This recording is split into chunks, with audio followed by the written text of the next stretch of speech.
Dwight D. Eisenhower began his career in the U.S. Army on June 14, 1911 as a cadet at the U.S. Military Academy at West Point. As a young officer, his ability to understand military strategy was noticed by high-ranking officials. During World War II, he rose through the ranks to become the Allied Supreme Commander and five-star General of the Army, orchestrating the June 6, 1944, D-Day landings at Normandy, France. After World War II, Eisenhower was elected the 34th President of the United States and served two terms from 1953 to 61. Despite the outward appearance of two enormously successful careers, Eisenhower's life is truly representative of the phrase of not getting what you want, but what you need. Eisenhower was more interested in sports than in his studies at Abilene, Kansas, high school. He matriculated at the U.S. Military Academy, where he ranked 61st academically out of 164 graduates. He ranked first in a class of 275 at the Army's Command and General Staff School and then graduated from the Army War College. Eisenhower became famous for his military leadership during World War II. After planning the invasions of North Africa, Sicily, and mainland Italy, he became Supreme Commander of Allied forces in Western Europe, 1943, and planned the Normandy invasion, 1944, and the conduct of the war in Western Europe until the German surrender, 1945. Dwight David Eisenhower was born on October 14, 1890, in Denison, Texas, to David and Ida Eisenhower. The family moved to a small, 3-acre farm in Abilene, Kansas, when he was 2 years old. Despite the family's lower-class economic situation, Eisenhower and his 5 brothers were each allotted a small portion of the field to grow their own crops for personal spending money. All 6 boys learned the necessity and value of hard work through the sales of their crops. Eisenhower and his older brother, Edgar, dreamed of going to college, a dream that the family could not afford. Eisenhower offered to take on extra work for a year to help pay for Edgar's tuition, on the condition that his brother would take a break from college to return the financial favor. Eisenhower held true to his word and sent Edgar $200 that first year. During this time, Eisenhower learned that he could attend college tuition-free through military service.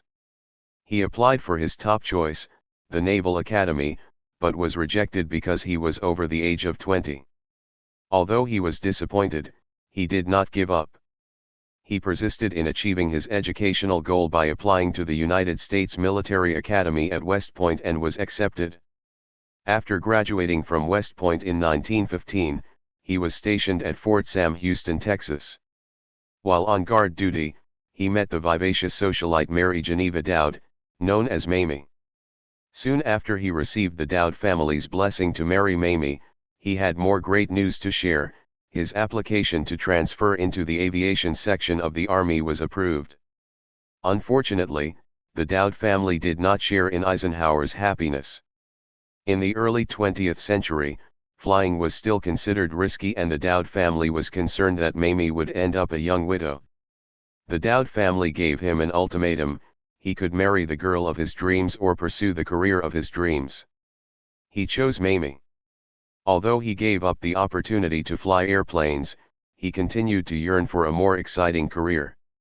In April 1917, the United States entered World War I. Eisenhower was eager to join the fight overseas.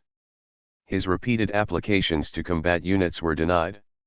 He was assigned to a tank battalion at Fort George G. Meade, Maryland, where he formed a close friendship with Capt. George S. Patton, Jr. Finally, in October 1918, Eisenhower received mobilization orders.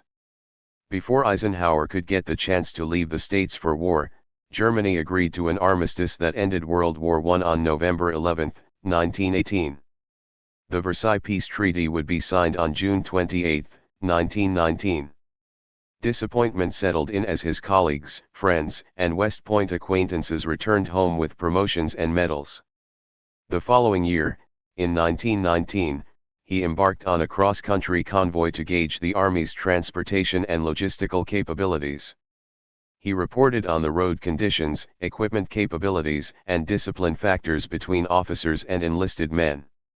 In 1922, he was stationed at Camp Gaillard in the Panama Canal Zone.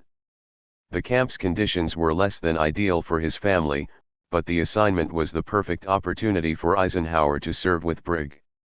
Gen. Fox Connor. Connor held significant influence over the young officer, awakening a deep interest in military history and strategy. He convinced Eisenhower that the conditions surrounding the Treaty of Versailles would lead to a new European war within 20 years. His mentorship directly contributed to Eisenhower's academic success at the Command and General Staff College at Fort Leavenworth, Kansas, in 1925, and later at the Army War College in 1928 in Washington Barracks, Washington, D.C. Now Fort Leslie J. McNair. After graduating from the Army War College, he was given two choices.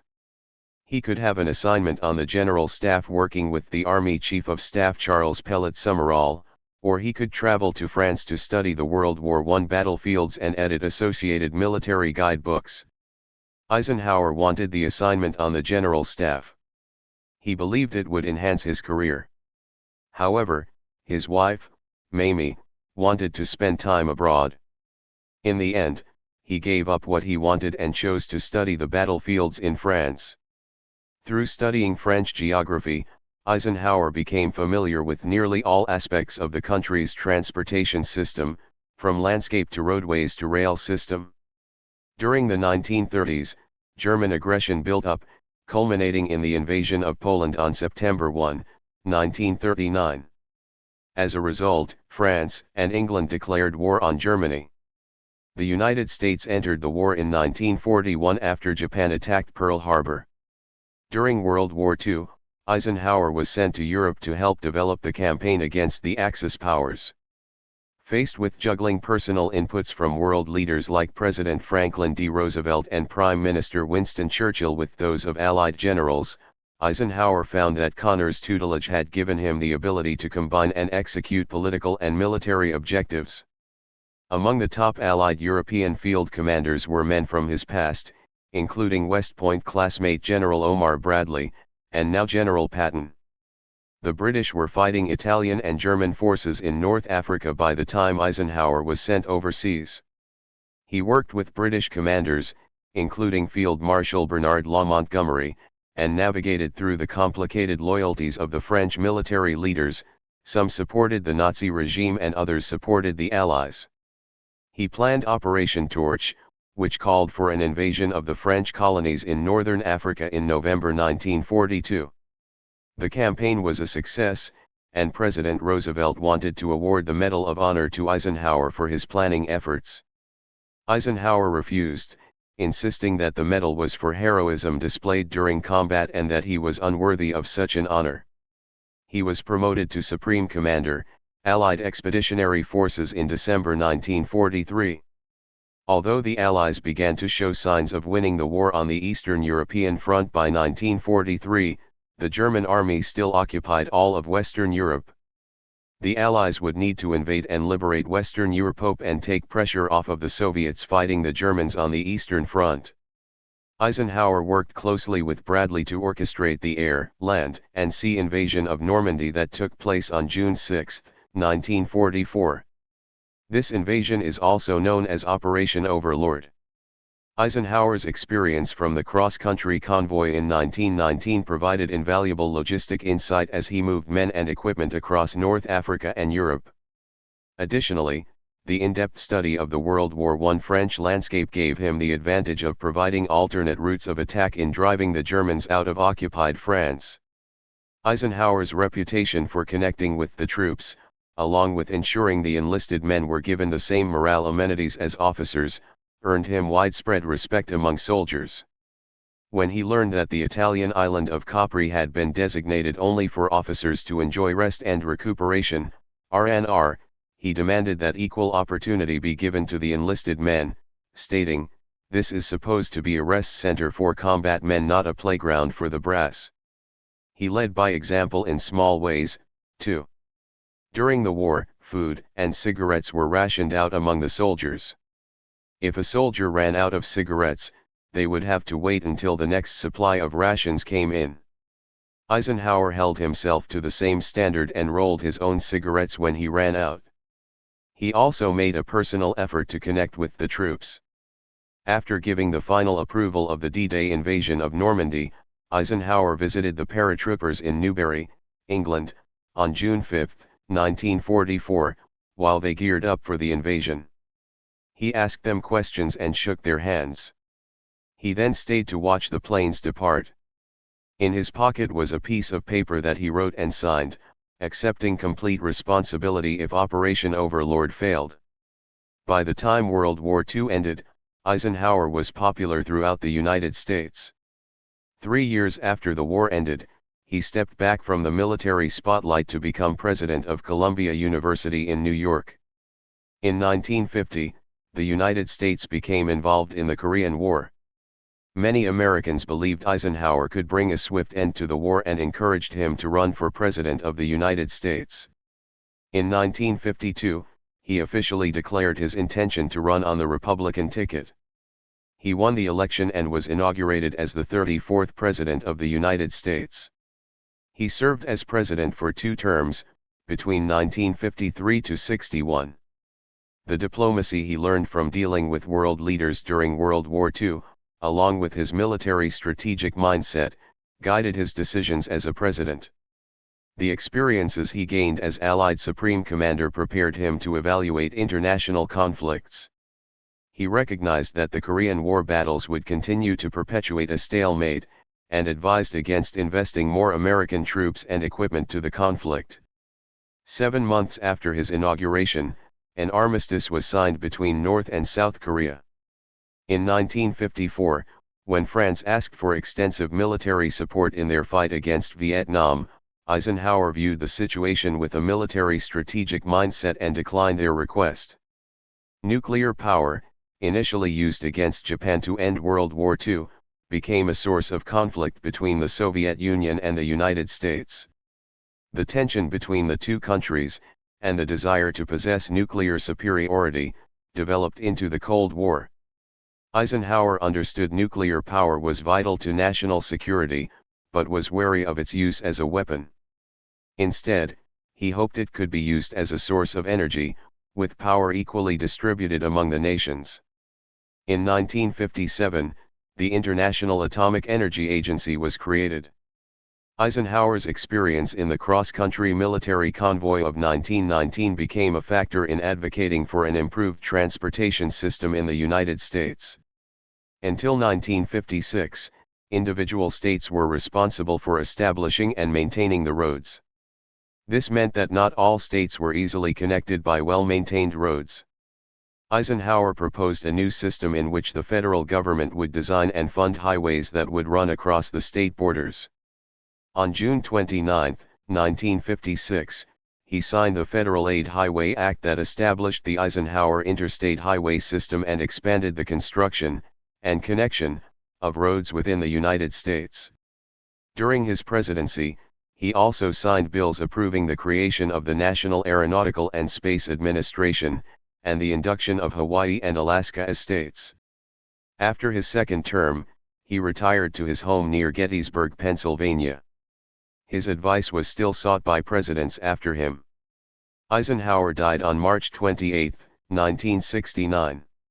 He was born into a humble family, and felt the impact of the disparity between social classes early in his life.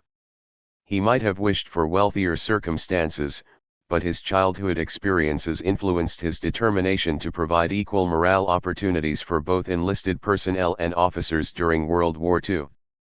The war was tough, and ensuring support for the soldiers was crucial. His rejection by the Naval Academy left him utterly disappointed, yet propelled him into a better, brighter future than he could have imagined, one that introduced him to his wife of 53 years, a position that directly impacted the end of a major world war and propelled him to the presidency of the United States. Each moment in his life pivoted him from what he wanted while preparing him to take on bigger and greater challenges.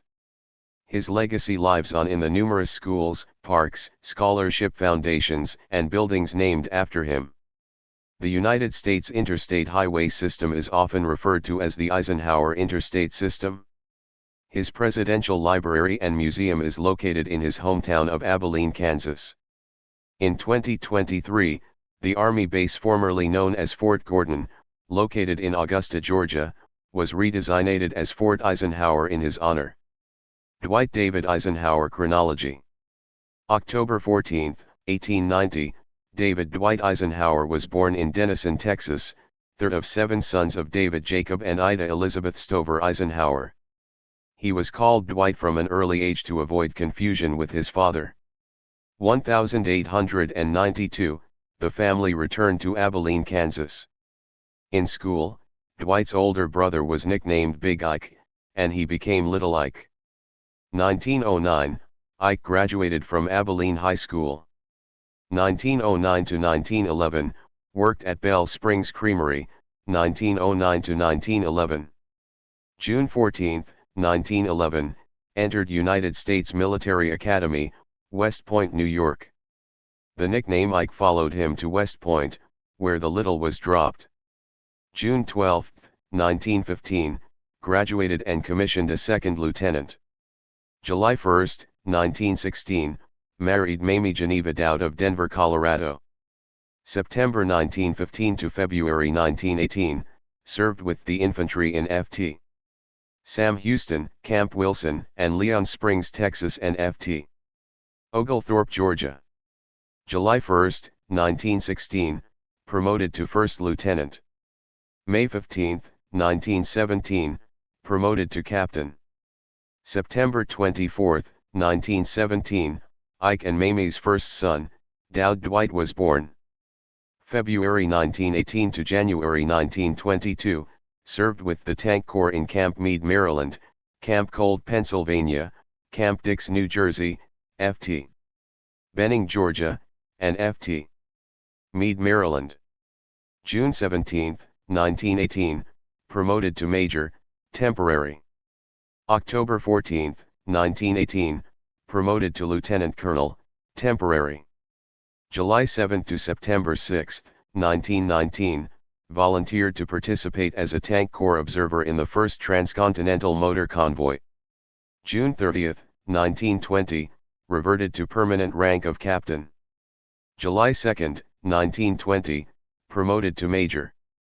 January 2, 1921, Dowd Dwight, 3 years old, died after contracting scarlet fever. August 3, 1922, Ike and Mamie's second son, John Sheldon Dowd Eisenhower, was born in Denver, Colorado. January 1922 to September 1924, assigned as executive officer to General Fox Connor, Camp Gaylord, Panama Canal Zone. Served in various capacities in Maryland and Colorado until August 1925. August 19, 1925, entered Command and General Staff School, Ft.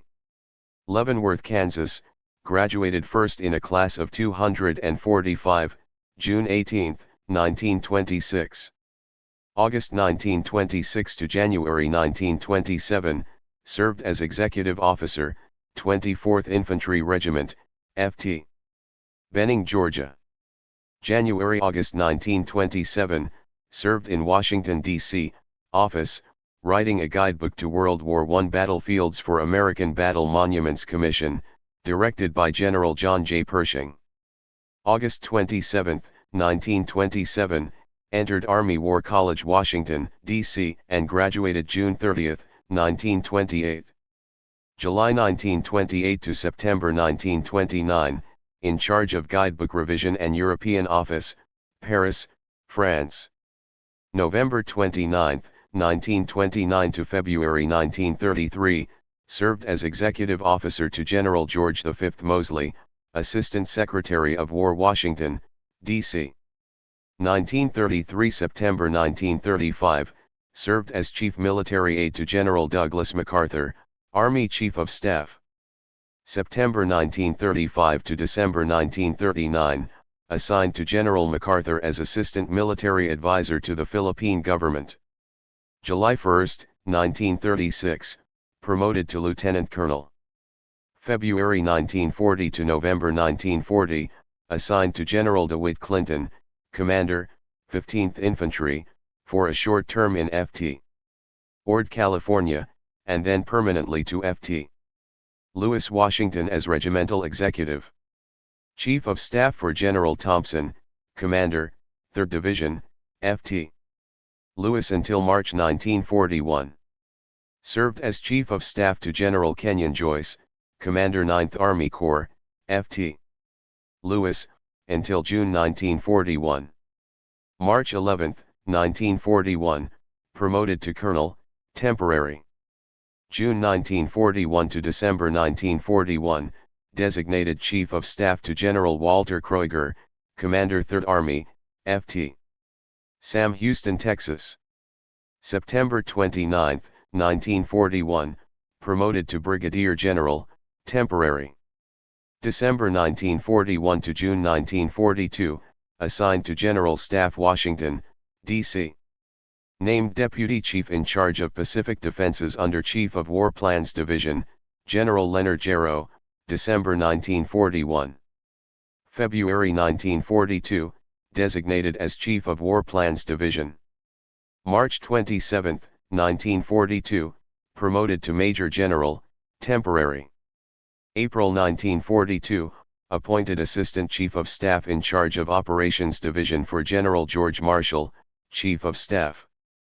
May 1942, conducted mission to increase cooperation among World War II allies, London, England.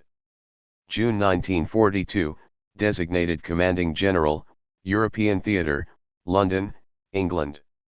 July 7, 1942, promoted to Lieutenant General, temporary. November 1942, named Commander-in-Chief, Allied Forces, North Africa.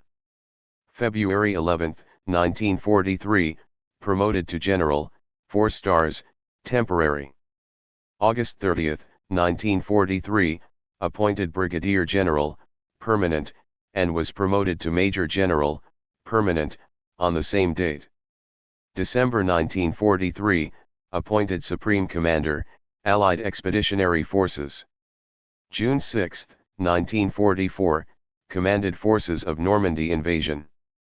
December 20, 1944, promoted to General of the Army, 5 stars. Shortly after the German surrender, May 8, 1945, appointed Military Governor, U.S. Occupied Zone, Frankfurt, Germany. November 19, 1945, designated as Chief of Staff, U.S. Army. April 11, 1946, wartime rank of General of the Army converted to permanent rank. June 7, 1948, inaugurated as President, Columbia University, New York City. December 16, 1950, named Supreme Allied Commander, North Atlantic Treaty Organization, Europe, and given operational command of Treaty Organization, Europe, and given operational command of U.S. Forces, Europe. May 31, 1952, retired from active service, and resigned his commission July 1952. June 4, 1952, announced his candidacy for the Republican Party nomination for president in Abilene, Kansas. January 20, 1953 to January 20, 1961, served 2 terms as President of the United States, brought armistice to Korean War, promoted atoms for peace, dealt with crises in Lebanon, Suez, Berlin, and Hungary, established the U.S. Information Agency, created the Federal Council on Aging, saw Alaska and Hawaii become states, authorized the St. Lawrence Seaway and the Interstate Highway System, signed the 1957 Civil Rights Act, the first civil rights legislation since end of Civil War, sent federal troops to enforce court-ordered integration of Little Rock Central High School, signed the bill creating the National Aeronautics and Space Administration. January 17, 1961, delivered his famous farewell address warning the nation of the military-industrial complex. March 1961, by Public Law 87-3, signed by President John F. Kennedy, Eisenhower returned to active list of regular Army with rank of General of the Army from December 1944. January 1961 to March 1969, maintained office at Gettysburg College and residence at his farm near Gettysburg, Pennsylvania. March 28, 1969, died at Walter Reed Army Hospital in Washington, D.C. April 2, 1969, buried in the Place of Meditation, Abilene, Kansas. Thank you for watching this video.